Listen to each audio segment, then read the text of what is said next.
Hi, welcome back. And now we're on week number 4. So it's already been 4 weeks. We're on our fourth week. And today we're going to talk about the very important topic of being a missional church.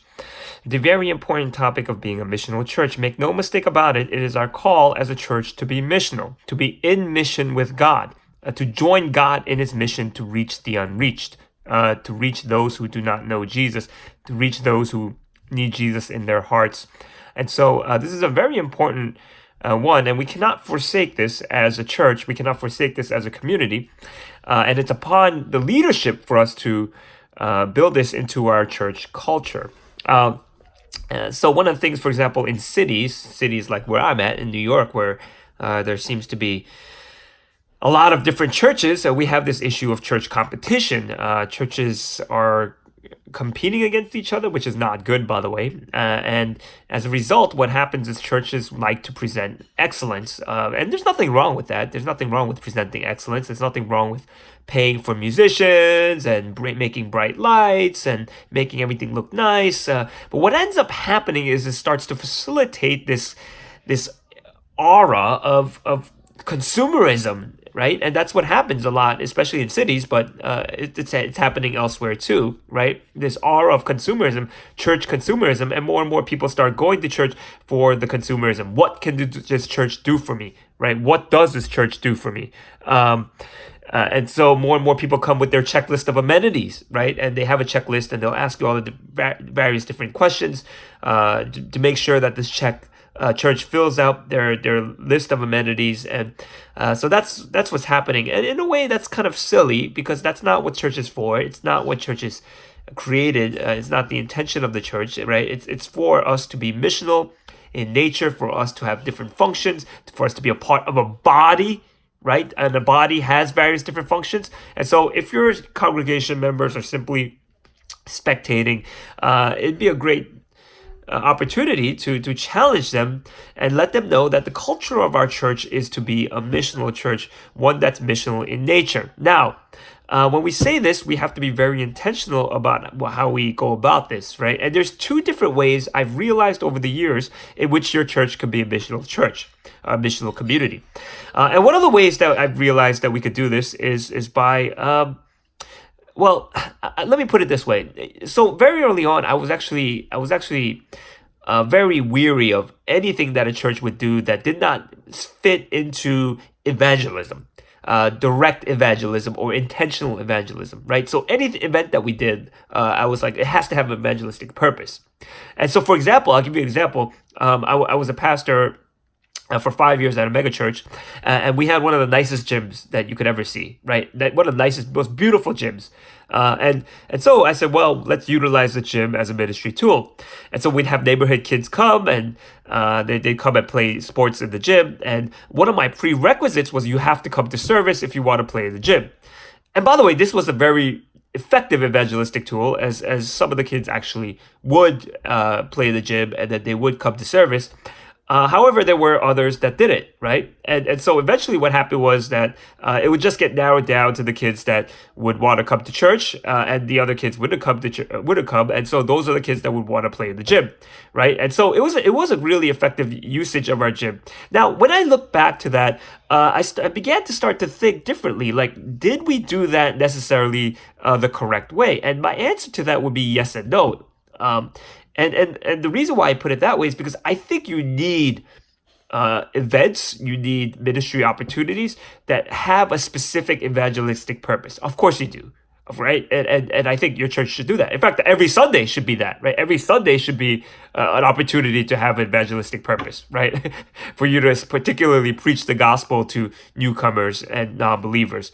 But also, I think as Christians, we're just called to simply love as well, right? To, as it talks about in the book of Jeremiah, to seek the shalom, right? Even though when the Jewish people were in Babylon, God commanded them to seek the shalom, the peace and prosperity, right? By planting gardens and growing things, and so shalom was like the perfect webbing of all of society together when it comes to politics and when it comes to peace and prosperity in the area. It's just like the perfect webbing of it. It's like seek the peace of where you're at, seek the peace of your location.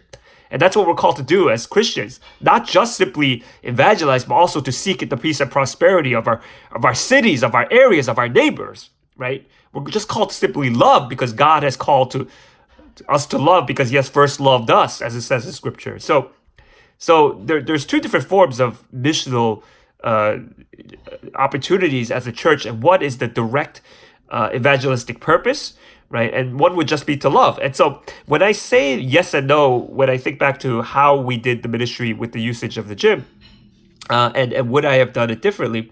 Um, I say that because I think that that was a very effective way in which we utilized our gym for an evangelistic purpose. However, I also think that we could have given opportunities just to love on the community. I think we could have opened up the gym like during the week or maybe even on weekend and said like, hey, look, we're just doing this because we just want to love the community, right? Like there's no strings attached for this particular event. We're just doing this because we want to show that we want to seek the peace and prosperity of this neighborhood, and we want people to understand that we love you and we're here to love on you, right? We're here for this community because think about this. Why should a community care what you have to say if you don't show them that you care? And so churches need to come into areas and make sure that it's good news when a church is in that area. People should look at your church. People should look at my church, right? People should look at our church and they would see that it's good news. It's absolutely no doubt that it's good news that you're in that area, right? There's something that you're doing that is absolutely good news. And that should go with Christians and non-believers. Like non-believers should see a church and they go, it's joyful that a church is in with us, right? It's joyful that a church is in that area. Why? Because they're doing something to make an impact outside of simply evangelizing or facilitating an area of worship, right? And so I think it's on us to think what that might be. Like, how can we be made known in our communities, in our areas, so that when people see that a church is in the area, they automatically know that that's good news, right? That's good news that the church is there. Now, in order for us to do this, we have to stop thinking so business-like. And I know that's hard, right? I know that's hard because in everything that you do, you want the ROI, right? You want the return on the investment. And as pastors and as leaders, as church leaders, we're very focused on what can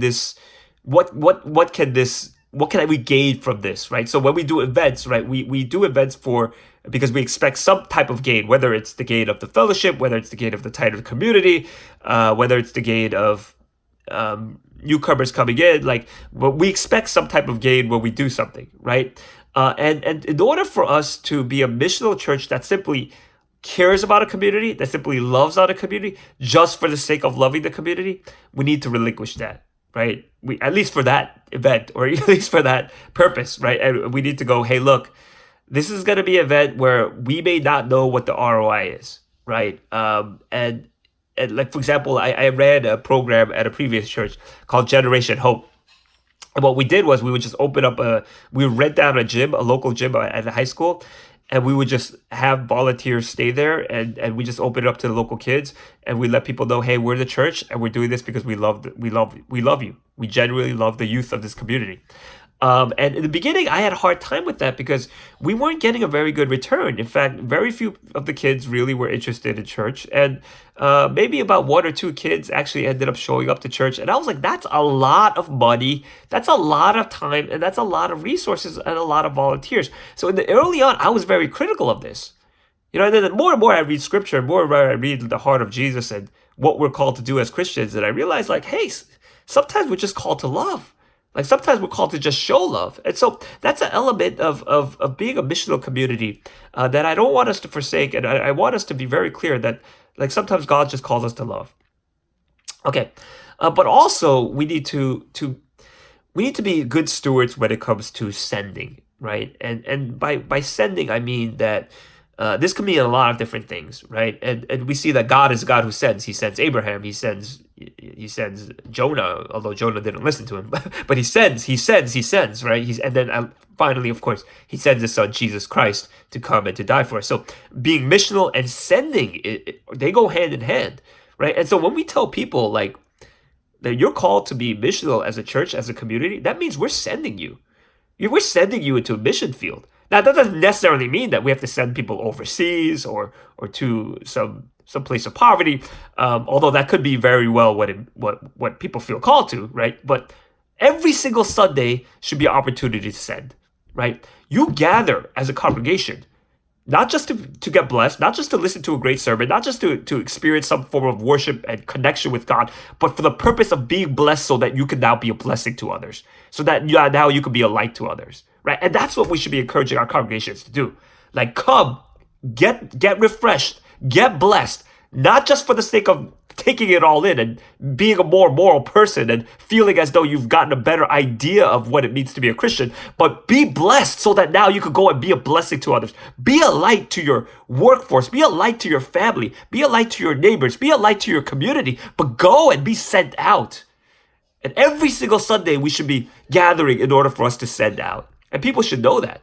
People should know this is not a spectating event. You're coming here so that you can be sent out by this church, commissioned by this church to be a missionary, to be a light to this world. So this is very important. Like, we can't go towards being spectating churches. We just can't. That's not the call of the church, right? It was never the call of the church.